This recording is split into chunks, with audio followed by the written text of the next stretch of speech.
कभी सोचा है कि एक छोटा सा मामूली सा सपना क्या किसी की जान ले सकता है?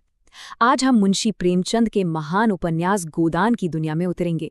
ये कहानी है एक ऐसे ही किसान की जिसका एक सीधा साधा सपना ही उसकी जिंदगी की सबसे बड़ी त्रासदी बन गया। ये सिर्फ एक सवाल नहीं है, बल्कि गोदान उपन्यास का दिल है, उसकी आत्मा है। ये हमें सीधे होरी नाम के एक किसान की जिंदगी में ले जाता है, जिसकी पूरी कहानी इसी एक सवाल के आसपास घूमकर तबाह हो जाती है। तो चलिए मिलते हैं होरी महतो से, एक बेहद साधारण किसान जिसकी आंखों में आपको मेहनत की थकान दिखेगी और दिल में बस एक छोटा सा सपना। उसकी दुनिया बहुत छोटी है, उसका गांव, उसके खेत और उसका परिवार, बस यहीं तक। और वो सपना क्या था? होरी की बस एक ही गहरी इच्छा थी कि उसके दरवाजे पर एक गाय बनी हो। अब ये सिर्फ एक जानवर की बात नहीं थी, ये उसकी जिंदगी भर की मेहनत का इनाम था, समाज में इज्जत पाने का एक जरिया और एक बेहतर सम्मान वाली जिंदगी का प्रतीक था। देखिए, उस जमाने के गांव में गाय का होना बहुत बहुत बड़ी बात मानी जाती थी। वो सिर्फ दूध या गोबर का जरिया नहीं थी, बल्कि घर की इज्जत और खुशहाली की निशानी थी। जिसके घर गाय, उसका समाज में रुतबा ही अलग होता था। लेकिन क्या होता है जब आपका सबसे प्यारा सपना ही किसी की आंखों में चुभने लगे? यहीं से होरी की कहानी में त्रासदी की एक दर्दनाक शुरुआत होती है। जरा सोचिए उस दिन के बारे में जब सालों के इंतजार के बाद होरी आखिरकार एक गाय घर ले आया।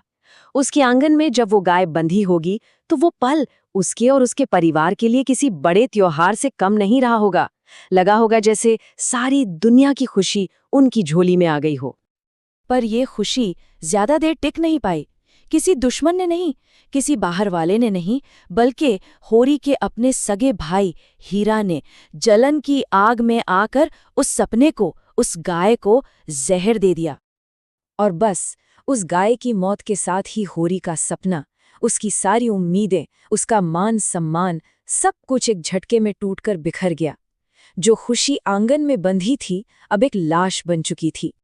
लेकिन किस्मत का खेल देखिए, होरी के दुख पर मरहम लगाने की बजाय गांव की पंचायत ने उल्टा उसी को दोषी ठहरा दिया और उस पर भारी जुर्माना भी लगा दिया। यही वो पल था जब होरी पहली बार कर्ज के उस दलदल में फंसा जिससे वो फिर कभी बाहर नहीं निकल पाया।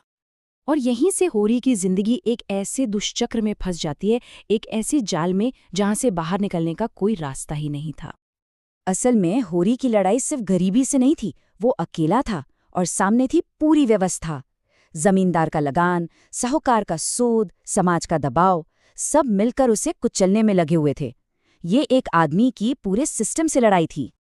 पैसों की तंगी तो थी ही, ऊपर से घर की परेशानियां भी बढ़ गईं। उसका बेटा गोबर अपनी गर्भवती प्रेमिका झुनिया को गांव में अकेला छोड़कर शहर भाग गया। अब होरी पर एक और सामाजिक बोझ आ गया। लेकिन इस अंधेरे में एक उम्मीद की किरण थी, उसकी पत्नी धनिया, जो समाज के खिलाफ जाकर झुनिया को अपनी बेटी की तरह अपना लेती है। तो एक तरफ होरी गांव में हर दिन जिंदगी से जंग लड़ रहा था, और दूसरी तरफ प्रेमचंद कहानी का रुख एक बिल्कुल अलग दुनिया की ओर मोड़ देते हैं, शहर की दुनिया। शहर में हमारी मुलाकात होती है पढ़े लिखे अमीर किरदारों से। इनकी जिंदगी में पैसों की कोई कमी नहीं, सब आराम है। लेकिन इनके रिश्ते, इनकी सोच, इनकी नैतिकता सब खोखली है। प्रेमचंद यहाँ ये दिखाते हैं कि गरीबी सिर्फ पेट की नहीं होती, गरीबी विचारों की भी होती है। तो ये उपन्यास एक ही समाज के दो चेहरे दिखाता है। एक तरफ गांव है जहाँ भयानक गरीबी और शोषण है, लोग पेट की आग से लड़ रहे हैं, और दूसरी तरफ शहर है जहाँ के लोग नैतिक और भावनात्मक तौर पर कंगाल हैं। चलिए अब वापस होरी की कहानी पर लौटते हैं। वो बेचारा अपनी बची कुची जिंदगी बस अपनी इज्जत बचाने और कर्ज चुकाने की कोशिश में ही बिता देता है। कर्ज और मेहनत का बोझ, दिन रात का संघर्ष। आखिरकार होरी का शरीर जवाब दे गया। जिंदगी भर लड़ने के बाद वो हार गया, और जब उसने आंखें मूंदी तो उसके चेहरे पर शांति नहीं, बल्कि अधूरी इच्छाओं की एक गहरी थकान थी।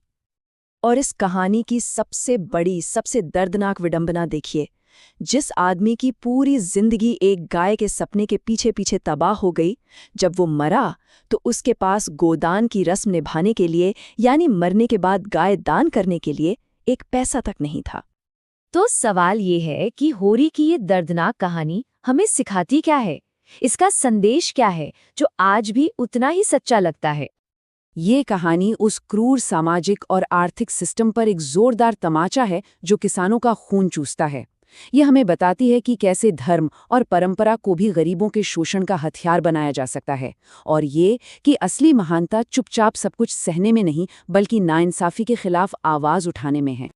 और हम इस चर्चा को इसी एक सवाल के साथ खत्म करते हैं जो हमें सोचने पर मजबूर कर देता है।